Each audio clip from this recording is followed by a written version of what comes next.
Well, hello. Happy Micro Biz Matters Day. Happy 20th Micro Business Matters Day. How did that happen? Wow. So I'm Merlie. I'm the founder of Farillio. So I'm microbiz like everybody else here today. We're 5 years old. We are a business that serves fellow small businesses and also millions of households across the UK. And we're distributed by some of the best known household names. You guys would recognize them well: Hiscox, Aviva, Tesco, Santander, you name it. We work with people to make sure actually that our platform, which is all about knowledge, empowerment, resources, tools, the stuff you need to run your businesses and life really well with no anxiety, to ensure that that's free at the point of access to those who need it most. So it's been an honor and a privilege for the last 5 years to build Farillio. And of course, although we haven't been here for the full 20 of Microbiz Matters, it's been a massive influence on me personally, but also our entire team. And we've worked with so many Microbiz Matters. In fact, we wouldn't be here without the small businesses who have hugely supported and collaborated with us along the way. So it is really wonderful to be here speaking on the final as well as the 20th celebratory day of micro businesses. Anyway, the reason that I wanted to record a session with you today is to share something essentially that we work with lots and lots of business owners, from those who are right at the start of the journey to those that may perhaps be passing the baton on. So family businesses who may finally be looking at that kind of legacy situation, that sort of succession situation. We work with lots of people who are in this position. And the simple, very powerful exercise that I'm going to share with you is what we ground a lot of the early stage conversations, that sort of voyage of discovery around. Anyone can do it. You don't need anything special to do it. But you will find that the outcome of this exercise is surprisingly enlightening and actually really, really helpful at helping you to develop a plan, an action plan, things to do that will make you feel better, more fulfilled, more in control of the day-to-day as well as the overall of your business. And the reason I think this is so important is that as business owners, we're rather remarkable. In fact, there's a sort of superhero element to most business owners. We're like the Swiss Army knives of the business world. If you were to write your job description, right, it would probably include just about every element of every other job in the business world.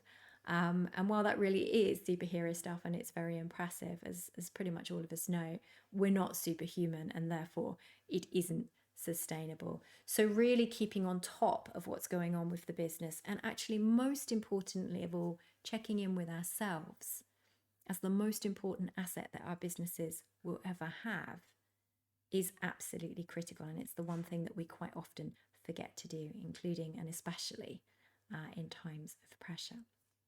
So let me share with you what we call our pass the baton plan. Now, this isn't about tipping your desk in somebody else's direction, although I know that's very tempting some days for us to want to do that. This is really about looking at what is really necessary, and most importantly, what is really necessary for us as the business owners. You know, what is going to drive us? What is going to ensure that we are waking up fit, happy, healthy, creative, so that our businesses can benefit from that. So, piece of paper and a pen.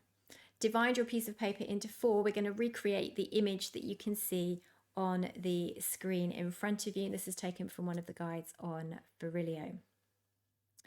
And as you can see, we're dividing that piece of paper into 4 categories: things you love to do. Again, focus on the working world and what you do in your working day, although you may find elements of what you love to do in your personal life slip into this, and that's okay. That's really okay.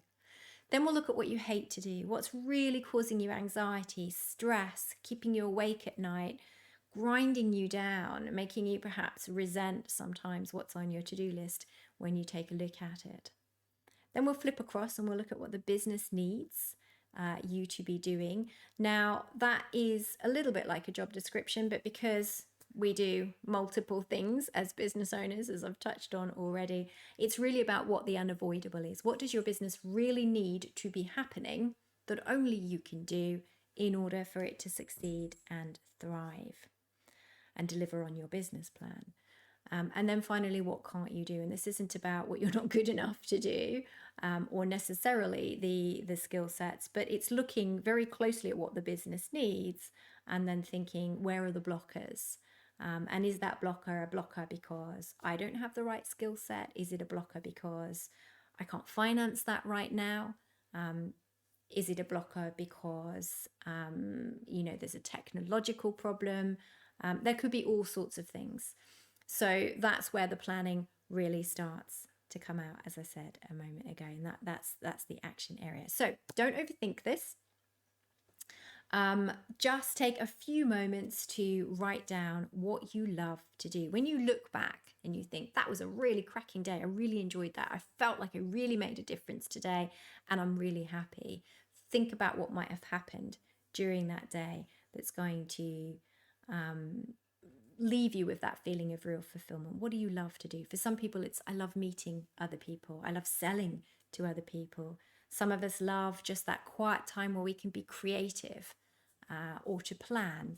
A few of us love the numbers, and that's great. It's important that somebody does, because the numbers make the wheels go around on the cart.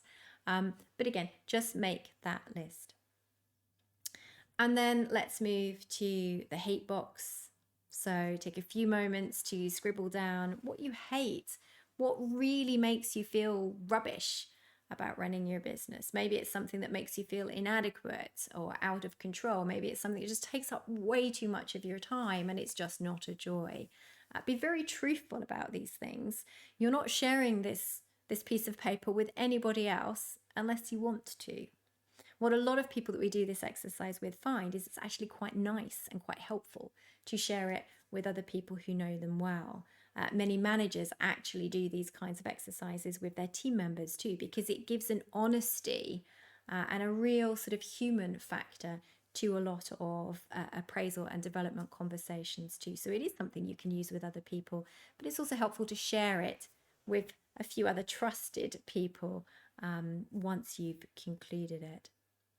So if we finished with hate, then let's look at the business needs. And again, just to repeat, these are the things that the business unavoidably needs you to do. It's not what somebody else may be doing or capable of doing.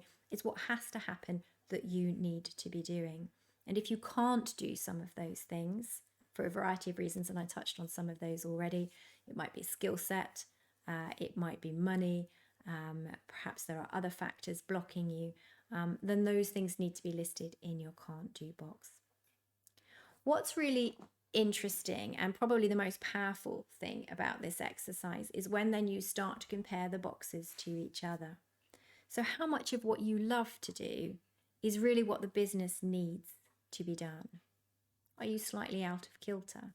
Is your business model perhaps pushing you now in a direction that you might not have planned for originally, or that you might not feel as fulfilling as you felt you might? Is there something out of sync here?